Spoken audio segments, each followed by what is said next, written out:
John Maxwell said, "I can predict the long-term outcome of your success if you show me your daily habits." If you focus on building and staying consistent with just a few daily habits, your life will eventually change.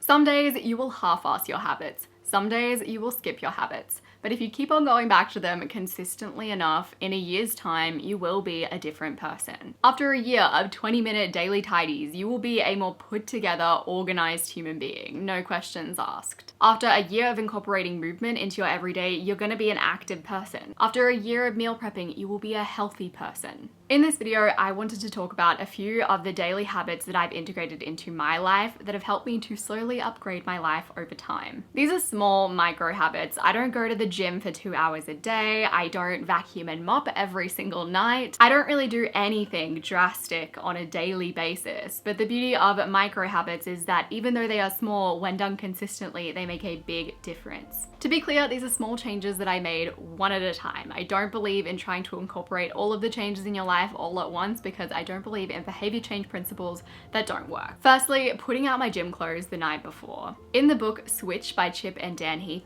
they talk about finding the bright spots when you are trying to change your behavior. So if you're trying to eat well and on some days you eat really well and on other days you eat like crap, look at the days that you eat really well and ask yourself, why is it that on those days I seem to be able to stick to things? What is it that makes things work? I applied this strategy to working out after I had stopped working out for a little while. I looked back at the times where I'd been really consistent with working out, and one commonality was that I would lay out my workout clothes the night before so that there would be a trigger first thing in the morning. I would see them and then I would get into them and then I would work out. So if you're not ready to start a big habit of working out consistently, start with a little micro habit like laying out your clothes the night before, or putting out your yoga mat and putting out your iPad ready to play your workout video. This is a habit that takes a really small amount of time to do, but it makes a really big difference. I usually just tack it on to my tidying habit, which I'll talk about later. The second habit is a daily audiobook. So every morning I wake up and I chuck on an audiobook first thing. So I integrated this habit into my life because I was sick of going on social media first thing in the morning.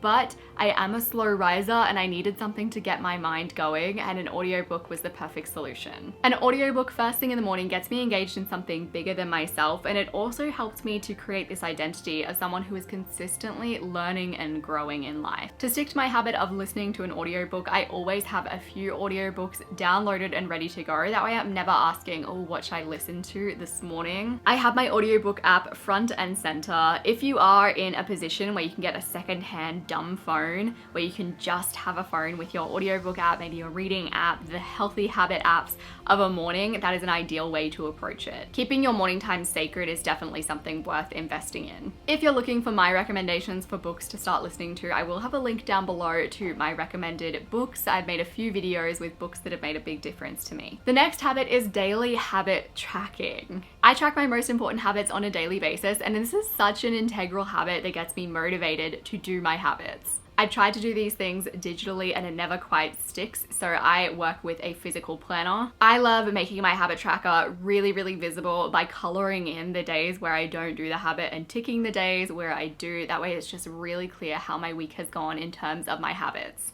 It's a really great way to create a feedback loop for a habit that doesn't have an immediate feedback loop, because it feels so nice to just tick the habit off on your habit tracker and keep a consistent line of ticks. Daily habit tracking is something that I do with my life map daily, which also incorporates a bunch of other really healthy habits that if I talk to all of them, it would literally be this entire video. My life map daily helps me with the habits of writing down my daily gratitude list, time blocking, prioritizing, writing down my goals, and working on my mindset on a daily basis. It literally incorporates so many of the healthy habits that it's good to incorporate in your days all in one. If you're interested in grabbing a copy of the Life Map Daily, I'll have a link down below where you can click it and you can purchase your copy. The next habit is the daily tidy. I couldn't go for this whole video without talking about the daily tidy. I've talked about this habit so much before that it feels really redundant mentioning it again, but it is something that's made such a difference in my life. So look, if you're new here, daily tidies are where it's at. I will say that daily tidies are a really good gateway habit to becoming a person that is more organized and feels more together.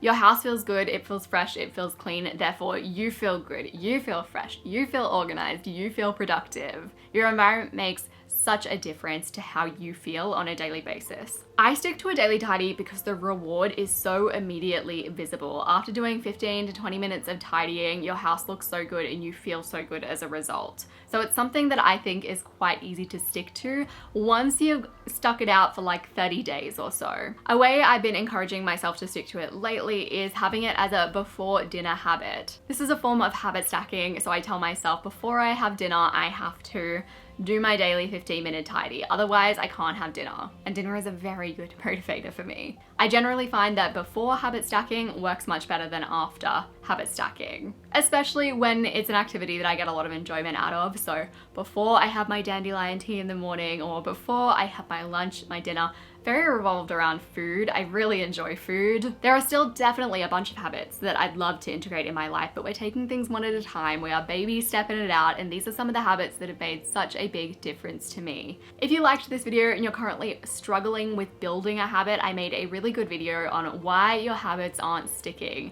I give you a few things to consider if you're currently trying to pursue a habit and you're just finding that it's not working for you. I'm gonna have that video linked on the screen and down below. I appreciate you so very much, and I will see you soon.